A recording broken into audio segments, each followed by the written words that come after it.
BL માં પાર તમે અત્યારે ક્રેડિટ કાર્ડ ડિપાર્ટમેન્ટમાં જ છો. બીએલ માં શું સેલરી છે? આરબીએલ બેંકમાં 18,500 ફિક્સ સેલરી છે અને ઇન્સેન્ટિવ 40-50 હજાર ઇન્સેન્ટિવ મંથલી. સાચું બોલો છો કે ફેંકો છો? સાચું કહો. 40-50 હજાર સિરિયસલી? Yes okay. સર, મારું હાઈએસ્ટ સ્ટાઇપેન્ડ 1,07,000 છે મંથલી. 1,07,000 મારે બીઓક બંધ કરીને આઈસીઆઈસીઆઈ બેંકમાં લાગી જવું જોઈએ શું? વાવ. So this is really I am proud of you and this is the reason why we start BOK. હા, પણ અહીંયા આ વિડીયોનું કદાચ મેં ટાઇટલે એવું જ રાખ્યું હશે કે ભાઈ આ સ્ટુડન્ટ આટલું કમાય છે, એ જોઈને જે તમે આંકડો સાંભળો છો 1 લાખની ઉપર, એ વાંચીને કે સાંભળીને એવું પાછું ના કરતા કે હા મને 1 લાખ મળી જ જશે. પાર્થે જે એની સ્ટ્રગલ કીધી, જે એની મહેનત કીધી, એ મહેનત તમારે કરવી પડે એ જરૂરી છે. આરબીએલ માં પાર તમે અત્યારે ક્રેડિટ કાર્ડ ડિપાર્ટમેન્ટમાં જ છો? એન્ડ યસ, ક્રેડિટ કાર્ડ ડિપાર્ટમેન્ટમાં જ છું એન્ડ સાઇડ ઉપર મારું બિઝનેસ કહી શકાય, ડીએસ એનું કરું છું.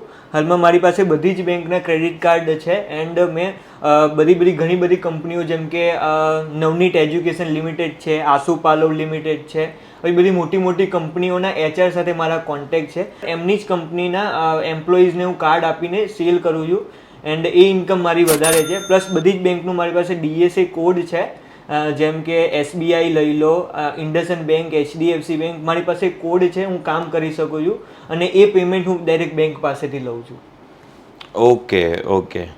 તમે આરબીએલ બેંકમાં છો અત્યારે અને આરબીએલ માં તમે જે સેલ કરતા હોય અને આઈસીઆઈસીઆઈ માં સેલ કરતા હોય, તો ક્યારે કસ્ટમર સાઇડ લાઈક તમે ઓબ્વિયસલી બેંકના એમ્પ્લોયી છો એટલે you are loyal to the bank અને તમારે એમ જ કહેવું પડે કે આરબીએલ એ પણ બહુ મોટી જ બ્રાન્ડ છે, but still as a customer જો તમે મને આઈસીઆઈસીઆઈ બેંકનું ક્રેડિટ કાર્ડ પીચ કરો અને આરબીએલનું પીચ કરો, તો આઈ વુડ પ્રિફર કે ICICI is a bigger brand. તો એ કેટલીક ડિફિકલ્ટી થાય છે ઇન કન્વિન્સિંગ ધ કસ્ટમર, ઓર કે પછી તમારી પાસે પ્રોડક્ટ જ એટલી સારી છે? What happens? હા, મેઇન તો બેનિફિટ્સ જ છે કે આઈસીઆઈસીઆઈ બેનિફિટ્સ અમુક જગ્યા ઉપર આપે અને આરબીએલ બેંક સાથે બજાજનું ટાઈઅપ છે, તો કોઈ બી તમે ઇલેક્ટ્રોનિકની વસ્તુ લો એમાં તમને સારું એવું બેનિફિટ અને કેશબેક મળી જાય.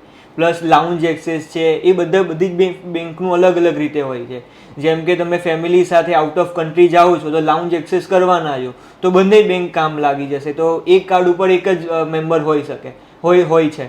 સો એ રીતે બેનિફિટ કહીને હું કસ્ટમરને કન્વિન્સ કરું છું. ઓકે. તો તમે જે કીધું કે મંથલી ક્યારેક તો 1 લાખની ઉપર તમે સ્ટાઇપન્ડ, એટલે હવે સ્ટાઇપન્ડ તો ના જ કહેવાય, it can be a salary or a package only, અને બાકી ફિક્સ્ડ અમાઉન્ટ જે છે 18,000 જેવું તો મળે જ છે. તો આઈ એમ શ્યોર કે તમારો ફીઝનો ખર્ચ છે એ અને આ હોસ્ટેલ ખર્ચ છે એ આરામથી નીકળી જતો હશે ને, છતાંય થોડા ઘણા રૂપિયા વધતા હશે. એનો શું ઉપયોગ કરો છો? ક્યાં વાપરો છો રૂપિયા આટલા બધા? ઇન્વેસ્ટમેન્ટ કરું. મારી 5,000ની એસઆઈપી ચાલે છે monthly SIP? Yes 5,000 monthly SIP and fix deposit બી રાખી છે બેંકમાં. આઈફોન ને બાઇક ને એવું લેવાનું મન નહીં થતું? હા, મોંઘું બુલેટ એવું કંઈક બાઇક? નહીં, એકચ્યુઅલી મારું કામ બસ સેલ્સનું છે ને એટલું બધું જરૂર નથી મારે actually. So kids must learn from this. બહુ બધા વિદ્યાર્થીઓ બીઓકમાં પૈસા કમાતા શીખી જાય છે, વાપરતા નથી આવડતા. મોંઘાદાટ ફોન લઈ આવે હપ્તે, અથવા તો પછી મોંઘા બાઇક્સ લઈ આવે, અને પછી જ્યારે actual hostel expense, fees expense, જે એકચ્યુઅલ નેસેસરી એક્સપેન્સ છે એ કરવાના આવે ત્યારે શોર્ટેજીસ ફીલ થતી હોય. That also you should learn from Parth કે ક્યાં રૂપિયા વાપરવા. 5,000 રૂપિયાની એસઆઈપી અત્યારે કેટલી એજ છે તમારી પાર્થ? 19 વર્ષ. 19 વર્ષ.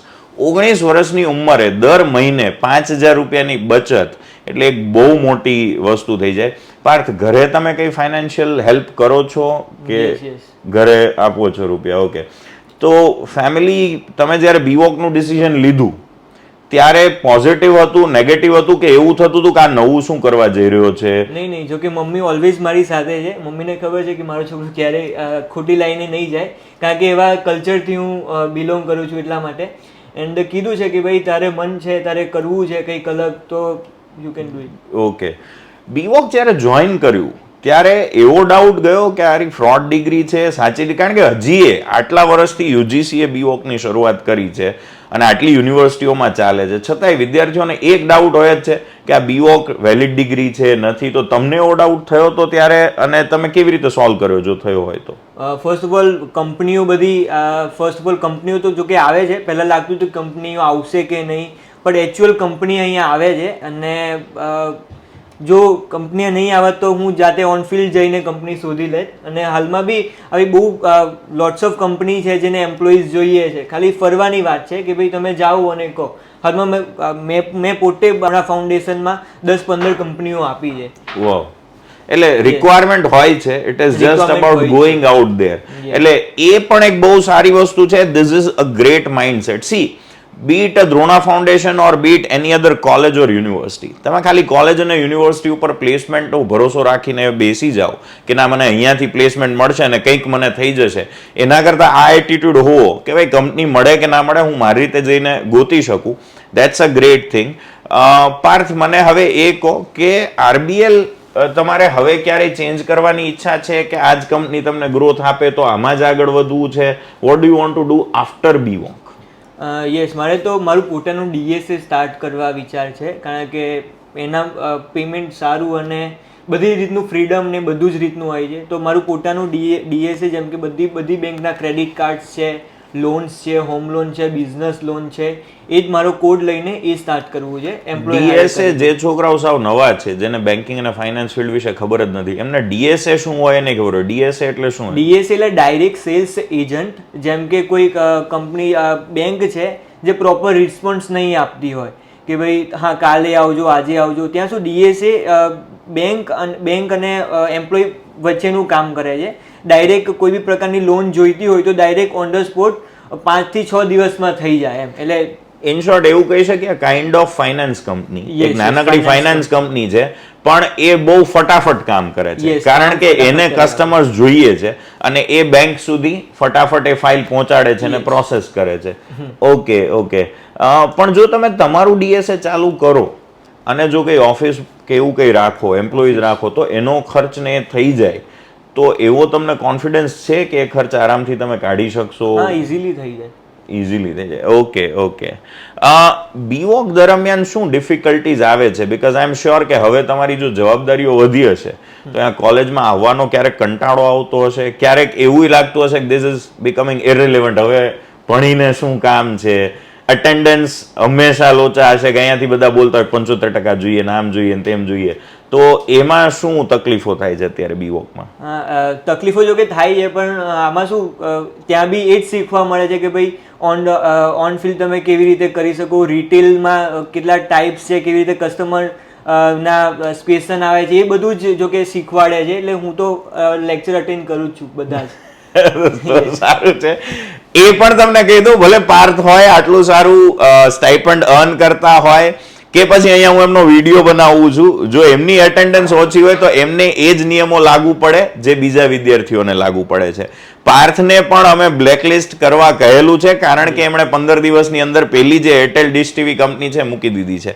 તો હજી મને એવું લાગે છે કે પાર્થે જો કદાચ 6 મહિના એ કંપનીમાં કાઢ્યા હોત તો એ હજી ફ્રસ્ટ્રેશન કેમ ગલ્પ ડાઉન કરવું, કેમ એ હાર્ડવર્ક કન્ટિન્યુ કરવું એ શીખી શક્યા હોત. બટ because એમનો હાર્ડવર્ક વાળો એટીટ્યુડ હતો તો he has change to ICICI bank and then he has change to RBL bank અને સારું કરિયર બનાવી શક્યા. પાર્થ, મારે એ પણ પૂછવું છે કે તમે મેનેજમેન્ટમાં એડમિશન લીધું અને બહુ બધા સ્ટુડન્ટ્સ જેને બેન્કિંગ ફાઇનાન્સમાં જવું હોય છે ને એમને અમે સમજાવતા હોય છે કે તમે મેનેજમેન્ટમાં જઈ શકો because it is broader thing અને પછી તમે બેન્કિંગ અને ફાઇનાન્સમાં જઈ શકો.